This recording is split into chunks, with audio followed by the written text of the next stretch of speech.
के लिए आपका बहुत बहुत धन्यवाद. All right. Well, in the ongoing Lohagarh Fort murder case, Pune police have widened their probe into the killing of 26-year-old realtor Ketan Agarwal. New developments show that Chetan Chaudhary's classmate is now under scanner for possible involvement. Meanwhile, accused Sia Goel has been seen making offensive gestures towards the media during a recent evidence recovery visit. Police have conducted multiple crime scene recreations at the fort with both Sia Goel and Chetan Chaudhary. The fort was temporarily closed to visitors as part of the investigation. Both accused remain in custody as investigators examine call records, chats and other digital evidence pointing to a month-long conspiracy. NewsX has talked to the lawyers of both prime accused Sia and Chetan. Listen it. As is Mr. Vipul, sir, what was the court proceedings happened and what were the arguments, in fact, kept before the court today? Today, police were seeking extension of police custody remand by for 3 more days. However, considering grounds mentioned in the remand report and arguments advanced by the defense, the court did not think it fit to extend their custody. Therefore, they are remanded to judicial custody now. And now court has also observed that accused are sufficiently interrogated. They have already cooperated the investigating agency. Therefore, there is no need of extension. So, Absolutely. In fact, Mr. Vipul, you sharply objected over this. What were the grounds you kept before the court? whatever grounds were mentioned in today's remand report were not sufficient to extend any sort of police custody, because those grounds were on the line of doctrine of self-incrimination. Those grounds, you cannot ask accused to come forward and give evidence against himself. So on that grounds, we oppose that police custody and court accepted that argument. Court accepted and the judicial custody has been granted. 14.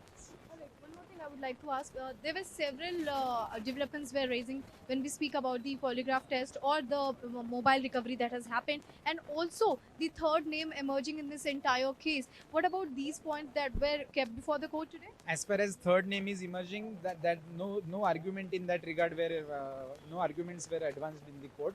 Neither today's remand report is speaking about the same.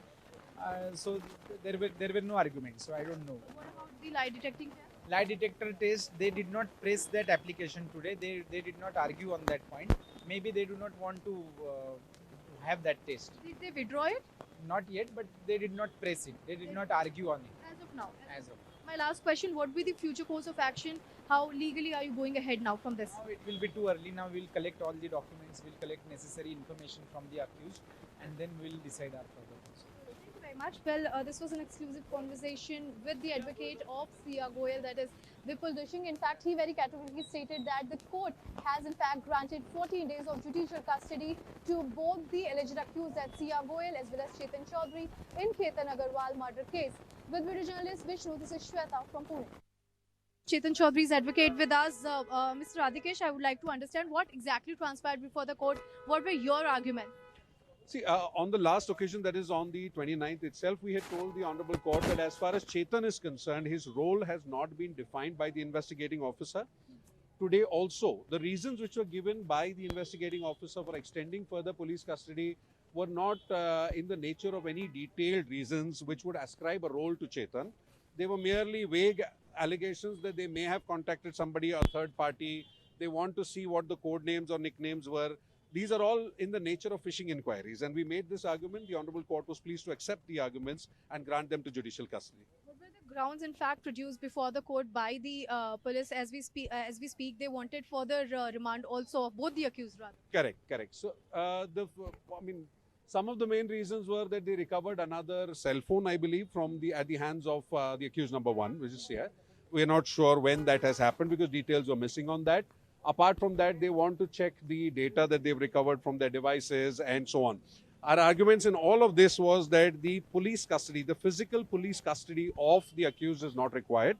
All of these can be done while the accused are remanded to judicial custody as well. Right. Very importantly, I would like to ask you another question. When it comes to polygraph tests, that was also something very much highlighted. What about that point? And if there are any names more emerging apart from the accused and the co-accused? See, no names were mentioned in today's report, and we can't travel beyond what the investigating officer submits before the court. As far as the polygraph is concerned, the law on that is very, very clear that it would not be possible to do without judicial intervention. The police cannot unilaterally demand or force a polygraph or a narco test, which they had tried to do. they've decided to pull back the application, take back the application, and there will be no such test as far as.